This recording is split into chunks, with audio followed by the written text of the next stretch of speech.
However, there are some radioactive elements that will not rapidly disappear, and it is these long-lived radionuclides that will remain to negatively affect the health of all complex life forms that are exposed to them. Chief among them is cesium-137, which has taken on special significance because it's proven to be the most abundant of the long-lived radionuclides that has remained in the environment following the nuclear disasters at Chernobyl and Fukushima. It has a 30-year radioactive half-life, which is why it persists in the environment. Scientists now believe that it will be 180 to 320 years before the cesium-137 around the destroyed Chernobyl reactor actually disappears from the environment.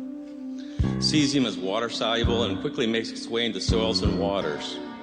It's the same atomic family as potassium, and it mimics it, acting as a macronutrient. It quickly becomes ubiquitous in contaminated ecosystems. It is distributed by the catastrophic accidents at nuclear power plants because large quantities of volatile radioactive cesium build up inside the fuel rods of nuclear reactors. Thus, any accident at a nuclear reactor that causes the fuel rods to rupture, melt, or burn will cause the release of radioactive cesium gas.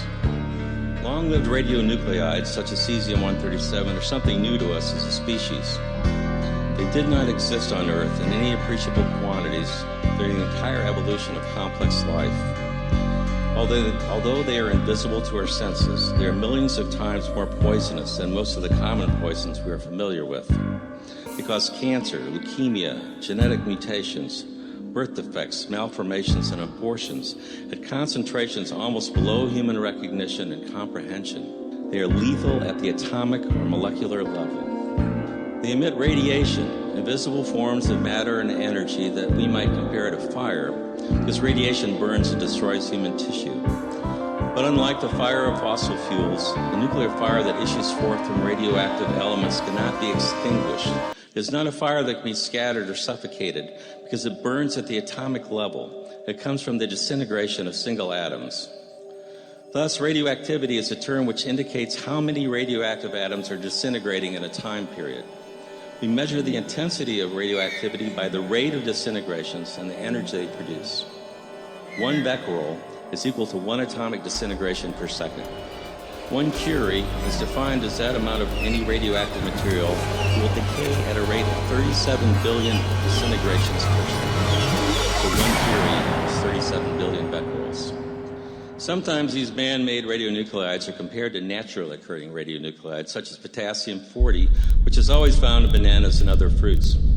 However, this is a false comparison, since naturally occurring radioactive elements are very weakly radioactive.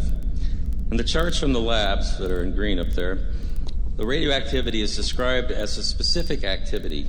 Note that potassium-40 has a specific activity of 71 10-millionths of a curie per gram.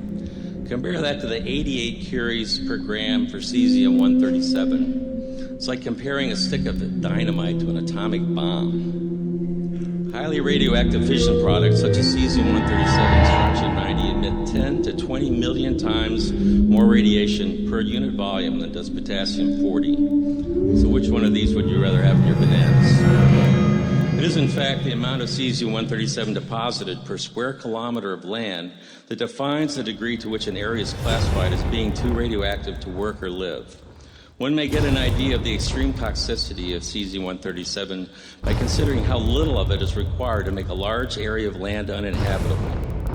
The lands that were grossly contaminated by the destruction of the Chernobyl nuclear power plant are classified by the number of curies of radiation per square kilometer. There were 3,840 square miles of land contaminated with 15 to 40 curies of radiation per square kilometer. These lands are considered strict radiation dose control zones. The 1,100 square mile uninhabitable exclusion zone that surrounds a destroyed Chernobyl reactor has greater than 40 curies of radioactivity per square kilometer. For those more familiar with square miles, that would be 104 curies per square mile. Consider again that 1 gram of cesium-137 has 88 curies of radioactivity.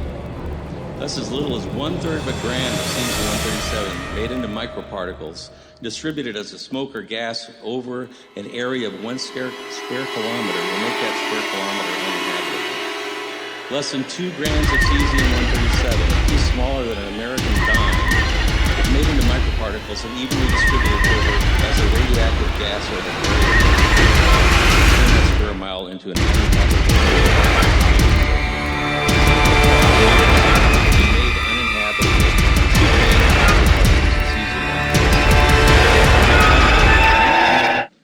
Remember, these nuclear poisons are lethal at the atomic level. There are as many atoms in 1 gram of cesium-137 as there are grains of sand on all the beaches of the world. That's 10 to 21 atoms, 10 to the 21st power. 1,480 trillion of them, which is 10 to the 12th power, are disintegrating every second, releasing invisible nuclear energy. So this works out to about 1.5 million disintegrations per square meter.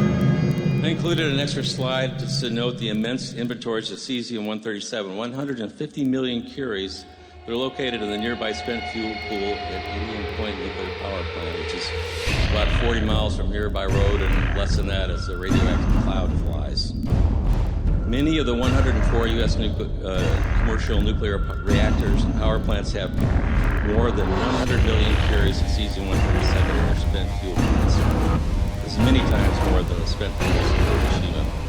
Now that we have some idea of the extreme toxicity of cesium-137, let's just look at the extent of the contamination of the Japanese uranium. It's now known that reactors 1, 2, and 3 in Fukushima Daiichi all melted down and melted through the sealed reactor vessels within a few days following the earthquake and tsunami of March 11th, 2011.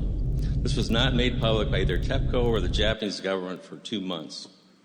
The greatest amounts of highly radioactive gases were released shortly